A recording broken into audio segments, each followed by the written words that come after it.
সূরাতুল ইখলাস যে নিয়মে পড়লে ধনী হবেন, আল্লাহ তাআলা এত পরিমাণে ধন দৌলত দিবেন, রাখার জায়গা হবে না। এটা পরীক্ষিত শক্তিশালী আমল।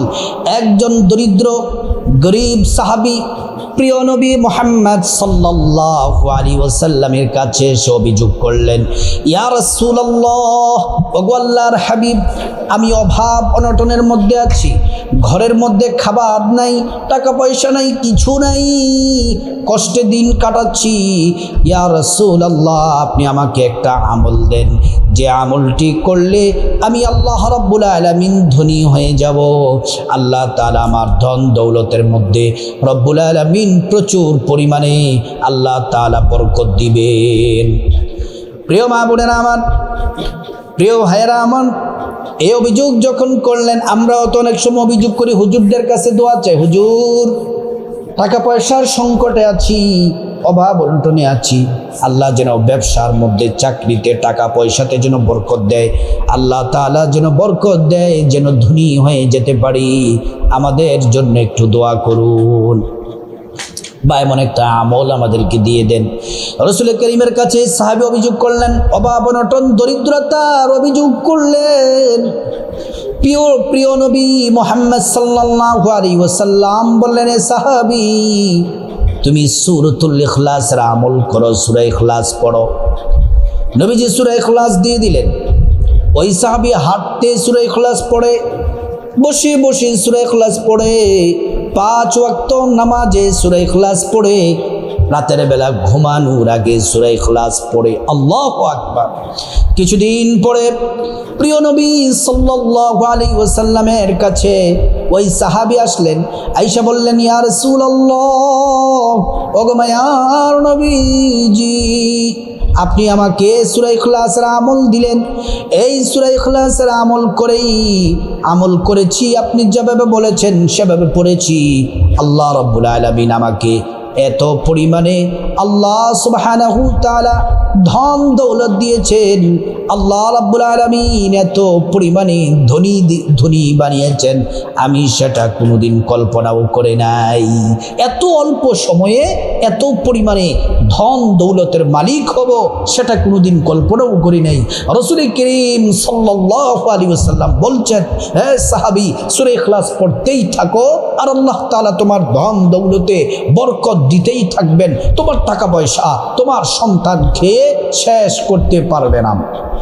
প্রিয় মা বোনেরা আমার, মুসলিম ভাইয়েরা, সূরা ইখলাস হলো এমন একটি সূরা, কাফেররা মুহাম্মদুর রাসূলুল্লাহ সাল্লাল্লাহু আলাইহি ওয়াসাল্লামকে প্রশ্ন করলেন, ইয়া রাসূলুল্লাহ, কাফেররা নবীজিকে প্রশ্ন করলেন, মুহাম্মদ, তুমি যে আল্লাহর ইবাদত করো, যে আল্লাহর বন্দেগী করো, সে আল্লাহর পরিচয় কি?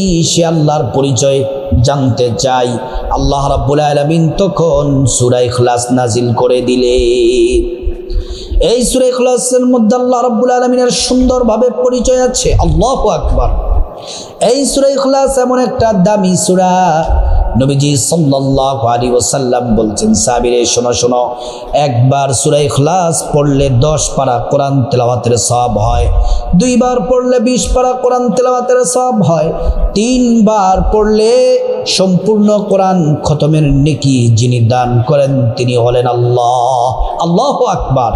প্রিয় মা বোনেরা আমার, এই সূরা ইখলাস যদি আপনি কিছুক্ষণ পরে 10 বার করে পড়েন, 5 ওয়াক্ত নামাজের পরে যদি 10 বার করে পড়েন, তাহলে কি হবে? নবীজি জান্নাতি জবান মুবারকে বলেন, মান ক্বরাআ সূরাতুল ইখলাস 10 মাররাত বানাল্লাহু লাহু বাইতান ফিল জান্নাহ। যে ব্যক্তি সূরা ইখলাস 10 বার পড়বে, আল্লাহ রাব্বুল আলামিন প্রত্যেক 10 বারে তার জন্য জান্নাতে একটি বিল্ডিং তৈরি করে দেন।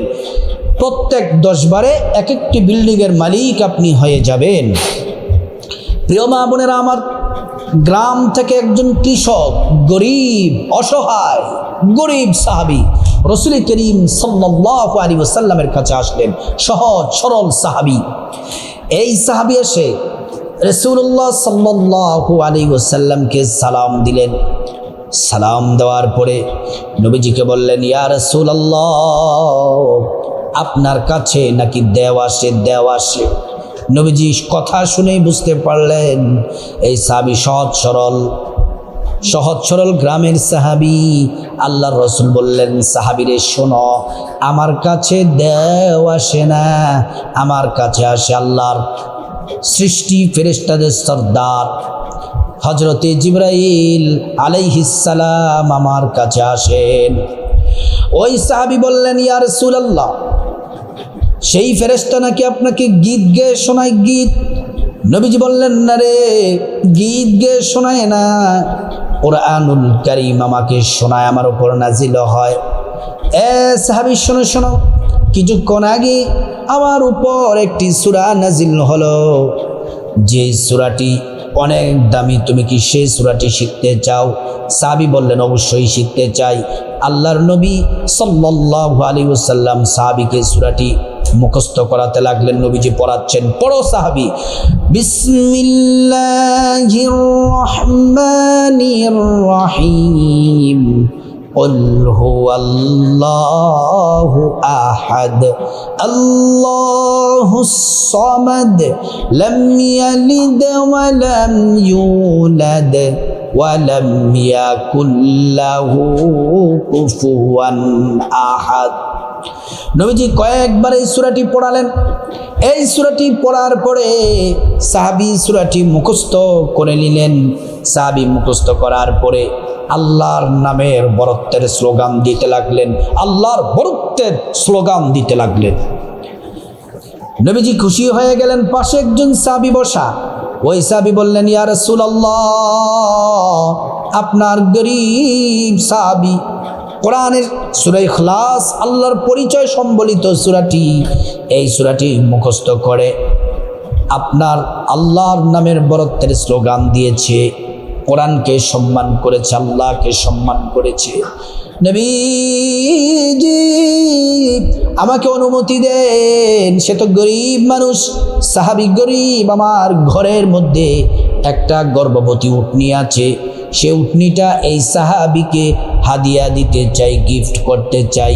নবীজি বললেন, যাও রে সাহাবী, যাও হাদিয়া নিয়ে আসো। ওই সাহাবী বাড়ির মধ্যে গেলেন। বাড়ির মধ্যে যাওয়ার পরে একটা গর্ভবতী উটনি নিয়ে এসে এই সাহাবীকে হাদিয়া দিলেন। সাথে সাথে জিবরাইল আলাইহিস সালাম আসলেন, আয়েশা নবীজিকে সালাম দিলেন, বললেন, ইয়া রাসূলুল্লাহ, আপনার সাহাবী আল্লাহকে সম্মান করে, কোরআনকে সম্মান করে এই সাহাবীকে একটি গর্ভবতী উটনি হাদিয়া দিয়েছে। ইয়া রাসূলুল্লাহ, আল্লাহ তাআলা খুশি হয়ে এই সাহাবীর জন্য জান্নাতে ৭৯,০০০ গর্ভবতী উটনি আল্লাহ তাআলা প্রস্তুত করে রেখেছেন। সুবহানাল্লাহি ওয়া বিহামদি। প্রিয় মা বোনেরা, আমার মুসলিম ভাইরা ভালো করে শুনুন, প্রিয় দিনী ভাই ও বোন, তারপরে আশেপাশের যত সাহাবী উট হাদিয়া দিতে দিতে সাহাবী ১,০০০ উটের মালিক হয়ে গেলেন, গরিব সাহাবী ধনী হয়ে গেলেন। নবীজিকে বললেন, ইয়া রাসূলুল্লাহ, আমি ধনী হয়ে গেলাম। আল্লাহর নবী বললেন, রে সাহাবী, তুমি শুধু দুনিয়ার ধনী হও নাই, তুমি আখিরাতেরও ধনী হয়ে গেছো। আল্লাহু আকবার। প্রিয় হাজিরিন, আমার সম্মানিত মা বোনেরা, এজন্য আপনাদেরকে বলি, সূরা ইখলাস পড়বেন। একজন সাহাবী সূরা ইখলাস বারবার পড়তেন, প্রত্যেক নামাজে সূরা ইখলাস পড়তেন। নবীজি বললেন, এ সাহাবী, তুমি সূরা ইখলাস বারবার পড়ো কেন? বলতেছি, ইয়া রাসূলুল্লাহ, সূরা ইখলাস বারবার পড়ি এজন্য কারণ সূরা ইখলাসকে ভালোবাসি। নবীজি বললেন, আল্লাহ তোমাকে ভালোবাসেন। সুবহানাল্লাহ। নবীজির সাথে জিবরাইল কথা বলতেছেন। আবু যর গিফারি রাস্তা দিয়ে যাচ্ছেন। জিবরাইল বললেন, ইয়া রাসূলুল্লাহ, এটা কি আপনার সাহাবী আবু যর নাকি? নবীজি বললেন, জিবরাইল, আপনি আবু যরকে চিনেন কিভাবে? জিবরাইল বললেন, শুধু চিনি না, আবু যরকে ভালোবাসি। শুধু ভালোই বাসি না, আবু যরকে আসমানের ফেরেশতারা ভালোবাসে, শুধু আসমানের ফেরেশতারাই নয়, স্বয়ং আল্লাহ রাব্বুল আলামিন ভালোবাসেন। নবীজি বললেন কারণ কি? কি আমলের কারণে? জিবরাইল বললেন আপনার সাহাবী আবু যর গিফারি সূরা ইখলাস বেশি বেশি পাঠ করে। সুবহানাল্লাহ। একজন সাহাবী সব সময় সূরা ইখলাস পড়তেন। ওই সাহাবী মারা গেলেন। মারা যাওয়ার পরে 50,000 ফেরেশতা ওই সাহাবীর জানাজায় উপস্থিত হয়ে গেলেন। আল্লাহ তাআলা পাঠিয়েছেন। সুবহানাল্লাহ, আল্লাহু আকবার।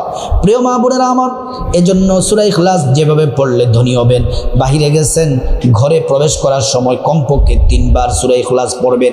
কুল হুয়াল্লাহু আহাদ আল্লাহুস সামাদ লাম ইয়ালিদ ওয়া লাম ইউলাদ ওয়া লাম ইয়াকুল লাহু কুফুয়ান আহাদ।